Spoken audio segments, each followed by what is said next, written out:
Hello everyone, in this video we would be discussing sample sure questions or some must-do questions for Accenture hiring. This is set 1 wherein we would be discussing around 10 questions.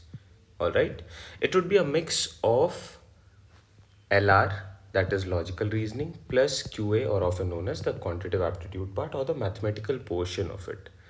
These 10 questions would be comprising of these segments. Alright, let's start. Find the smallest number which leaves 22, 35, 48, 61 as remainders when divided by 26, 39, 52 and 65 respectively. तो ऐसे questions में सबसे पहली चीज़ आपको LCM find out करना पड़ेगा of 26, 39, 52 and 65. आपने LCM find out कर लिया. मान लो इसका LCM जो भी आ रहा है, आपके लिए रिक्वायर्ड नंबर क्या बनेगा? Required number would be LCM और यहाँ पे कॉन्सेप्ट आ रहा है रेसिड्यू का, रिमाइंडर का नहीं. I will explain what is the difference between residue and remainder. तो LCM minus residue would be your final answer. अब मुझे बस ये दो मिसिंग क्वांटिटी LCM और रेसिड्यू फाइंड आउट करना है. चलो मैं पहले LCM से स्टार्ट कर लेता हूँ. So 26 can be written as 13 into 2, 39 is 13 into 3, 52 is 13 into 4 and 65 is 13 into 5. Okay. अब आप देखो यहाँ पे अगर मैं इसको प्राइम फैक्टराइज करके लिखूँ, so this is 13 into 2, 13 into 3, 13 into 2 square and this is 13 into 5. तो एलसीएम क्या बनेगा? 2 की हाईएस्ट पावर क्या दिख रही है आपको? यहाँ पे 1 है, यहाँ पे 2 है, तो 2 पे पावर 2 इंटू 3 की हाईएस्ट पावर जो आपको दिख रही है दैट इज 3 पे पावर 1 इंटू 5 पे पावर 1 इंटू 13 पे पावर 1. सो एलसीएम बनेगा 5 इंटू अगर मैं ये कर दूँ 4, so this is 20, 13 into 3 is 39, 39 into 2 780. तो मेरे लिए LCM बन गया 780. Alright, now let's find residue. और रेसिड्यू फाइंड करने का तरीका क्या है? जो भी नंबर्स हैं आप देखो इनमें कॉमन पैटर्न बन के आएगा. 26 माइनस 22, 26 यहाँ पे और 22 यहाँ पे. What is the value? 4. Next 39 minus 35, मुझे पता है ये रेसिड्यू की वैल्यू हमेशा सेम आती है तो इट इज़ अगेन 4. अब चेक कर सकते हो बस ऐसे. 52 minus 48 it is again 4 and 65 minus 61 this is also 4. So in our case the residue is 4. Alright, now we have both the value. 780 minus 4 we get 776 as our required number. ये मेरे लिए answer बन गया option C. अब आप इसे check कर लो. What is asked? Find the smallest number which leaves 22 as remainder when divided by 26 और 61 as remainder when divided by 65. आप 776 को 26 से डिवाइड करोगे, आपके लिए रिमाइंडर आएगा 22. आप 776 को 65 से डिवाइड करोगे, आपके लिए रिमाइंडर आएगा 61. आप इसे 39 से डिवाइड करोगे, आपके लिए रिमाइंडर आएगा 35. So it's this is how you solve a question on residue and remainder. हाँ, अगर मान लो एक रिमाइंडर होता, लेट्स से यहाँ पे सबके लिए रिमाइंडर सेम होता, let's say this value is x as remainder in all of these cases, तो मेरे लिए रिक्वायर्ड नंबर बनता LCM plus remainder that is 780 plus x. Residue में मुझे माइनस करना पड़ता है. I hope this is clear to everyone. A new apartment complex purchased 60 toilet and 20 shower heads. If the price of a toilet is 3 times the price of a shower head, what percentage of the total cost was the cost of all shower heads? Okay. सबसे पहले let's find out the total cost here. That would be equal to 60 toilet heads plus 20 shower heads. तो T और S से मैं इसे denote कर रहा हूँ. This is our total cost. Okay, इन दोनों के बीच में एक रिलेशन गिवन है that is a toilet head is equal to 3 times the price of a shower head. अब मैं t को 3s से रिप्लेस कर देता हूँ यहाँ पे. So this become 60 into 3s plus 20s. So the cost becomes 180s plus 20s, which is nothing but 200s. ये मेरे लिए टोटल कॉस्ट बन गया. Alright, in terms of shorts. अब देखते हैं क्वेश्चन पूछ क्या रहा है. What percentage of the total cost. यहाँ पे मुझे रिक्वायर्ड परसेंटेज कुछ इस तरीके से फाइंड आउट करना होगा. रिक्वायर्ड परसेंटेज के लिए ध्यान देना, for percentage calculation you need a fraction multiplied with 100. Fraction के दो पार्ट्स होते हैं, एक न्यूमरेटर एक डिनोमिनेटर. और कोई भी परसेंटेज कैलकुलेशन में मुझे बस ये न्यूमरेटर और डिनोमिनेटर अगर मैं फाइंड कर लूँ, उसे 100 से मल्टीप्लाई करूँगा, मेरे पास रिक्वायर्ड वैल्यू आ जाएगी. कुछ एलिमेंट्स होते हैं जो मुझे हेल्प करते हैं डिनोमिनेटर को अज्यूम करने में. वो क्या है? There are certain keywords such as of, on, then, from, to, with respect to, as compare to, ये सारी चीज़ें. अब जैसे आपका क्वेश्चन स्टार्ट होता है ना, व्हाट परसेंटेज फॉर्मुलेशन का क्वेश्चन स्टार्ट होता है, आपको ये कीवर्ड्स को ढूंढना है. अगर आपको ये कीवर्ड मिल गया, उसके बाद जो भी एलिमेंट दिख रहा है वो उस क्वेश्चन के लिए डिनोमिनेटर बन जाता है. Basics of percentage calculation. यहाँ पे क्या दिख रहा है आपको? कीवर्ड ऑफ, और ऑफ के बाद क्या दिख रहा है? Total cost. तो डिनोमिनेटर में आ गया टोटल कॉस्ट इनटू 100 तो हो गई. न्यूमरेटर क्या बनेगा? पूरा लाइन पढ़ लो. Was the cost of all shower heads. Shower heads के लिए क्या है? You have 20s. So this becomes 20s upon 200s into 100. Simplify this. What do we have? 10% as our answer. Option B seems to fit in here. I hope this is clear to everyone. If 1111 is equal to R, 2222 is equal to T, then we have the respective directions of the question. ये coding and decoding से based question है. Topic का नाम है coding decoding. अब coding decoding के साथ यार अगर प्रॉब्लम मैं बोलूँ तो ये है कि coding decoding could be anything. किसी ने भी किसी एलिमेंट्स को किस तरीके से भी इंटरचेंज कर दिया और एक कोड बना दिया. तो इसके क्वेश्चन जब भी पूछे जाते हैं, आपके पास कुछ एग्जाम्पल्स होते हैं इस कोड को आइडेंटिफाई करने के लिए. जैसे यहाँ पे मेरे पास ये 4 एग्जाम्पल्स गिवन है, बेस्ड ऑन विच मैं से इन इन्फॉर्मेशन को रीड करूँगा, एनालाइज करूँगा और कोड फाइंड आउट करने की कोशिश करूँगा. एक बारी मुझे कोड समझ में आ गया तो मैं उस कोड के थ्रू लास्ट वाले को आंसर करने की कोशिश करूँगा. ऑलराइट, तो लेट्स सी यहाँ पे क्या बन रहा है. सो 1 1 1 1 ये R बन रहा है. अगर मैं 1 1 1 1 ऐड कर दूँ तो इट इज़ 4. और अगर मैं R के न्यूमेरिकल कोड पे जाऊँ, अल्फ़ाबेटिकल ऑर्डर में अगर मैं ABCDEF अप टू Z लिख रहा हूँ, तो अल्फ़ाबेटिकल ऑर्डर में ये 1 2 3 4 और ये 26 नंबर पे आएंगे. तो ये इनके लिए नंबर कोड्स बन गए इन लेटर्स के लिए. तो R के लिए कोड क्या बनता है? QRST. T के लिए कोड होता है 20. तो R के लिए कोड बन जाएगा 18. लेकिन आप देखो यहाँ पे अगर मैं इन्हें ऐड भी कर दूँ, मल्टीप्लाई भी कर दूँ, तो भी ये 4 ही बन रहा है. तो 18 का कोरिलेशन नहीं बन पा रहा है. नेक्स्ट मैं अगर इसे ऐड करूँ 2 2 2 2 तो ये बन रहा है एज T. और इसको ऐड करने पे वी हैव 8. लेकिन यहाँ पे बन रहा है T और T के लिए कोड होता है 20. न्यूमेरिकल वैल्यू पे अगर मैं जाऊँ, मुझे ये समझ में आ रहा है न्यूमेरिकल वैल्यू से ये रिलेशन तो नहीं बन रहा है. लास्ट अगर मैं देखो नेक्स्ट वन, तो दैट इज़ 3 3 3 3 और इनके लिए कोड बन रहा है E. और 3 3 अगर मैं ऐड भी करूँ तो ये बन रहा है 12. पहला वाला बन रहा है 4, नेक्स्ट बन रहा है 8, नेक्स्ट बन रहा है 12. बट एलिमेंट्स आप देखो कोई रिलेशन नहीं है इनके बीच में. इन तीनों के बीच में कोई पैटर्न है क्या? इसके लिए कोड है 18, इसके लिए कोड है 20, इसके लिए कोड है 5. अगर मैं अल्फ़ाबेटिकल कोड्स की बात करूं, starting from A as 1, B as 2, तो ये सारे कोड्स बन रहे हैं. आप देखो इन नंबर्स में कोई रिलेशन फाइंड आउट ही नहीं हो पा रहा है. अब मैं क्या करूँगा?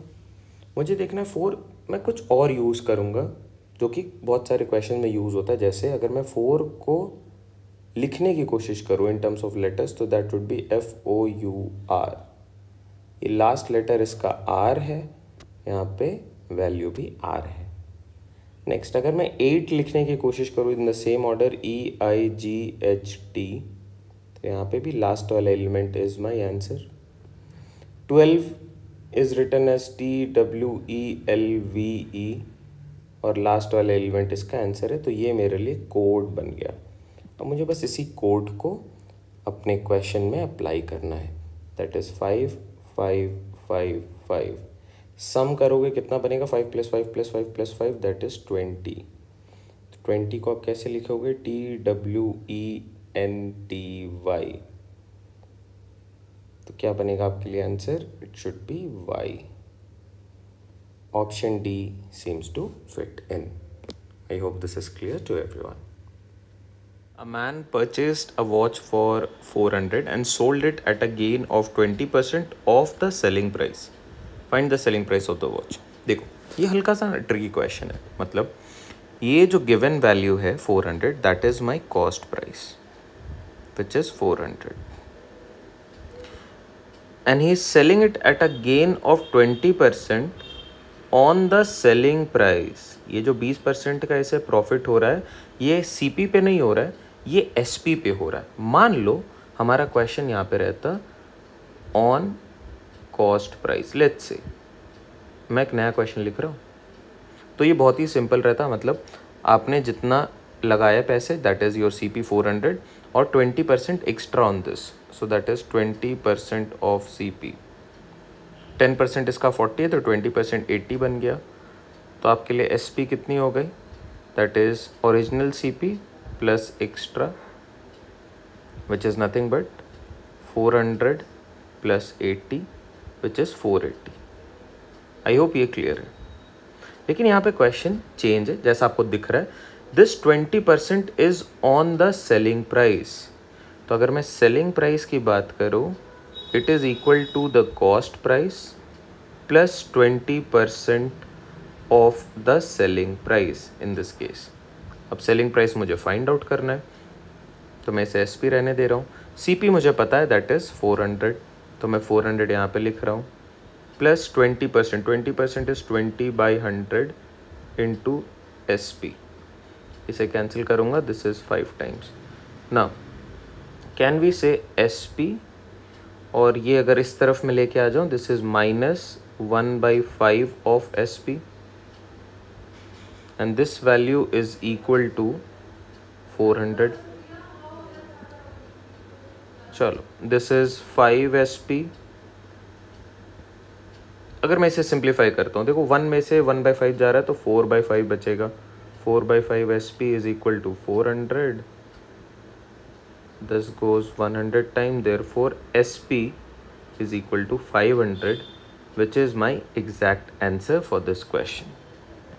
अगर क्वेश्चन में गिवन होता this 20% gain is on the cost price then my answer would have been 480। तब ये सिंपल सा क्वेश्चन है। लेकिन अभी जो क्वेश्चन पूछा जा रहा है that is on the selling price और उसके हिसाब से आंसर बनेगा 500। आई hope this is clear. When Raja was born, his father was 32 years older than his brother and his mother was 25 years older than his sister. If Raja's brother is 6 years older than Raja and his mother is 3 years younger than his father, how old was Raja's sister when Raja was born? ये हमारे लिए question है। ये ages based question है, ages based problem. चलो इसे tackle करते हैं। Let's see what is the data that we have. So talking about Raja's father's age, क्या बन के आ रहा है? 32 years older than his brother। अब ब्रदर का एज गिवन नहीं है तो मैं इसे B मान लूँ। ओके कोई और डेटा है क्या? हाँ, राजाज brother is 6 years older than राजा। तो जब राजा बॉर्न हो रहा होगा 6 years का गैप होगा तो at that time we can say 32 + 6 so that would be 38। 38 must be the father's age at the time when Raja was born. Next, his mother was 25 years older than his sister. Mother's age would be 25 years plus the age of Raja's sister. तो S से मैं इसे denote कर रहा हूँ. Next क्या बोला जा रहा है? His mother is 3 years younger than his father. तो -3 करोगे, mother's age would be 35, 38 minus 3. This is 25 plus S. Therefore, sister's age is 10 years. So at the time of Raja's birth, his sister was 10 years old. Option B seems to fit in. If the radius of a circle is increased by 20%, then the area is increased by how much? ऐसे question को हमेशा solve using net change. और net change के लिए simple formula क्या बोलता है? A plus B plus A B upon 100%. A और बी डिफरेंट क्वांटिटीज़ हैं. आपको बस एक चीज़ पे केयरफुल रहना होता है. Whenever you are taking the value of A and B, you have to take them with the help of respective signs. Respective signs क्या होंगे? Either it could be a positive sign or a negative sign. Positive sign आप हमेशा profit, increment, increase, growth, इन सारी चीज़ों को denote करने के लिए करोगे. नेगेटिव आप किसके लिए यूज़ करोगे? Whenever you are trying to denote loss, decrease, decrement और इवन डिस्काउंट्स. बस ये आपको ध्यान में रखना है. आपके जितने भी क्वेश्चन इस तरीके से बनते हैं सारे बहुत आसानी से आप बना लोगे. अब आप देखो यहाँ पे क्या बोल रहे हैं. The radius of a circle is increase, find the percentage change in area. Area के लिए फॉर्मूला क्या होता है? पाई आर स्क्वायर. मतलब रेडियस 2 बारी, तो ए और बी इससे काम बन जाएगा. अगर मान लो कोई ऐसी चीज़ है जैसे वॉल्यूम में चेंज पूछ लिया तो ये 3 बारी होना, तो आप या तो फॉर्मूला चेंज कर सकते हो या फिर 2 एलिमेंट्स यूज़ करके आप आंसर तक जाओगे. फिर लास्ट वाले एलिमेंट को प्रीवियस वैल्यू से इंटरचेंज करा के आप फिर से कैलकुलेट कर सकते हो. अभी के लिए देखो क्या करना है आपको. रेडियस इज इंक्रीज बाय 20%, तो ए की वैल्यू है +20 और बी की वैल्यू भी बन जाएगी +20. आप इसे अब सॉल्व कर लो. 20 + 20 + 20 into 20 upon 100. What do we have here? 40 plus ये 0, ये 0, ये 0, ये 0 कौन? +4. So this becomes 44% change in area. आप बेसिक मेथड से करोगे कैलकुलेट तो भी आपका सेम रिजल्ट आएगा. बट एडवाइजेबल ये है कि ऐसे क्वेश्चन को हमेशा नेट चेंज फार्मूला से बनाने की कोशिश करो. I hope this helps. Take care. Bye-bye. Age of 10 members of a committee is the same as it was 4 years ago because an old member has been replaced by a young member. Find how much younger is the new member. So ये question average का है. Average के लिए एक basic formula है. That is sum of observations upon the number of observations. Most basic formula for average. Okay. While we solve questions on average, we tend to use the deviation method as well. वो क्या है हमने average वाले topic में cover कर रखा है. अभी चलो इस क्वेश्चन को सॉल्व करते हैं. क्या बोल रहे हैं? There are 10 members in total, जिसमें से एक को रिप्लेस कर रहा है एक यंगर मेंबर 4 years आफ्टर, और दोनों का एवरेज अगर मैं बात करूँ तो दोनों सेम रह रहा है. A1 is equal to A2. अब मुझे एवरेज 1 और एवरेज 2 सेपरेटली बस कैलकुलेट कर लेना है, मेरा आंसर बन जाएगा. एवरेज 1 क्या बोल रहा है? मान लो इस ओल्ड मैन को मैं इसके एज को मैं ओल्ड वाले वैल्यू से डिनोट करूं या ओ वैल्यू से मैं डिनोट कर रहा हूं इसे. बाकी के 9 मेंबर्स जो बच गए उनके सम को, मतलब मान लो M1, M2, M3 इतने मेंबर्स हैं अप टू 9, इनका जो समेशन होगा that is equal to let's say M. सबके एज को मैंने ऐड कर दिया and that value is equal to M. तो अगर मैं इन दोनों चीज़ों को ऐड करता हूँ divided by the number of terms that is 10, I get the value of A1. इसी तरीके से A2 के लिए वैल्यू क्या बन जाएगी? A2 के जगह पे देखो ओल्ड इंसान रिप्लेस हो रहा है. ये ओल्ड पर्सन अब नहीं है मेरे सिनारियो में, यहाँ पे एक यंगर पर्सन रिप्लेस हो रहा है. तो मैं निमोनिक्स अगर बात करूँ तो मैं Y यूज़ कर रहा हूँ फॉर द यंगर पर्सन. मैं यहाँ पे लिख दे रहा हूँ O is for the older person जो एक रिप्लेस हो रहा है, and Y is for the younger person who is replacing him. ठीक है. ये तो यहाँ पे मैच कर गया। इसके बाद ये बाकी के जितने मेंबर्स हैं वो तो एज इट इज़ रहेंगे, लेकिन एक और चीज़ है ना, ये 10 मेंबर्स जो थे इनकी एज अब 4 साल के बाद बताई जा रही है, तो ये 10 इंटू 4 विच इज़ 40 ईयर्स से और इंक्रीज कर जाएगा, तो प्लस 40 एक्स्ट्रा, और ये डिवाइड होगा ये भी 10 से, because we have in total 10 members जिनका एवरेज चाहिए। अब ये दोनों क्वांटिटी को मैं बस यहाँ पे लिख रहा हूँ, equating both, because that was the question says O plus m upon 10 is as good as y plus m plus 40 upon 10. These two 10 are cancelled out. This m and this m is cancelled out. Old minus 40 is equal to young, or younger one is 40 years younger, or the new member is 40 years younger than the old member. That is how you can solve this question. I hope this helps. Take care. Bye-bye. A box contains 90 bolts each of 100 grams and 100 bolts each of 150 grams. चलो इन दो quantities को मैं यहाँ पे लिख रहा हूँ. 90 bolts of 100 gram each. So total weight कितना बन गया? This is equal to 9000 gram or simply 9 kgs. What about the other part? 100 bolts of 150 gram each. So what is the total weight? It is 15000 grams or 15 kg. Right? चलो next part क्या है? If the entire box weighs 35.5 kg, then the weight of the empty box is how much? यार इन दोनों को add कर लो. This is 24 kgs. और अगर मैं इसे एक बॉक्स में रख दूं तो बॉक्स के साथ इसका वे बन रहा है 35.5 kg. Pretty simple question. You just need to subtract these two values, 35.5 minus 24.0. We get 11.5 kg as the weight of the empty box.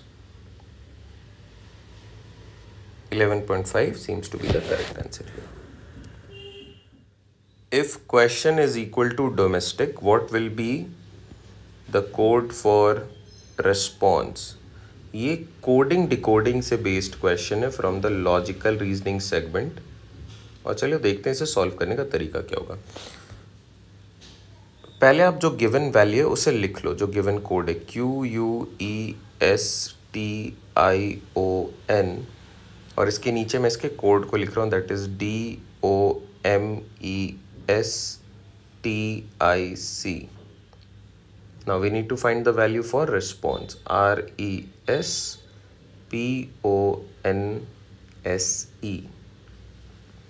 तो अगर मैं 1-on-1 कोडिंग देखूं तो मुझे दिख रहा है Q is coded as D, U is coded as O, E के लिए M है, S के लिए E है. इस तरीके से यहाँ पे कोड बन रहे हैं. क्लियर? 1-on-1 कोडिंग अगर मैं कर दूँ यार, R के लिए क्या बनेगा? R है क्या मेरे पास सीक्वेंस में? यहाँ पे देखो R कहीं पे भी गिवन है? नहीं है. क्या गिवन है? E गिवन है. E गिवन है, और E के लिए क्या दिख रहा है मुझे? E के लिए मुझे दिख रहा है M. तो मैं यहाँ पे सेकेंड वैल्यू पे M देख रहा हूँ. तो यार देखो सारे ऑप्शन में सेकेंड वैल्यू पे M है और सारे वैल्यू में फर्स्ट में O है. तो we can say O would be the code for R, but अभी इसे रहने दो. S कहीं पे भी दिख रहा है? हाँ, S यहाँ पे दिख रहा है. S के लिए कोड दिख रहा है E. S के साथ में E रख रहा हूँ. देखो सब में E है. नेक्स्ट P नहीं है, O है. O के लिए कोड बन के आ रहा है I. O के लिए कोड बन के आ रहा है I. That is at the fifth position, 1 2 3 4 5th 6 7 8, fifth position पे I आना चाहिए. फिफ्थ पोजीशन पे इसमें I नहीं है, तो मैं इस ऑप्शन को एलिमिनेट कर रहा हूँ. बाकी सब में फिफ्थ पोजीशन पे I है. अप टू 5 टर्म्स ये बिल्कुल सेम है. नेक्स्ट N के लिए कोड आ रहा है C. तो नेक्स्ट मैं देखूंगा next term would be C. तो लास्ट वाले में सी नहीं है तो मैं इसे एलिमिनेट कर रहा हूँ। Next again we have S और एस के लिए कोड है ई जो गिवन डेटा है। एस के लिए कोड है ई मतलब 7th लेटर ई आना चाहिए, यहाँ पे एस है, इसे एलिमिनेट कर दो, ये आपके लिए आंसर बन गया। ई के लिए कोड आना चाहिए एम और एम देखो यहाँ पे भी दिख रहा है। That is how you can mark this type of question. यहाँ पे आपको ऑप्शन का हेल्प लेना पड़ेगा, option help is required, using that we can answer it. चलो, a teacher can divide her class into groups of 5, 13 and 17. All three are prime numbers. What is the smallest possible strength of the class? ऐसे cases में हमेशा मुझे सिर्फ और सिर्फ LCM चाहिए of 5, 13 and 17. And how can we calculate that? LCM is basically 5 into 13 into 17. So this is 65 into 17. 65 into 7.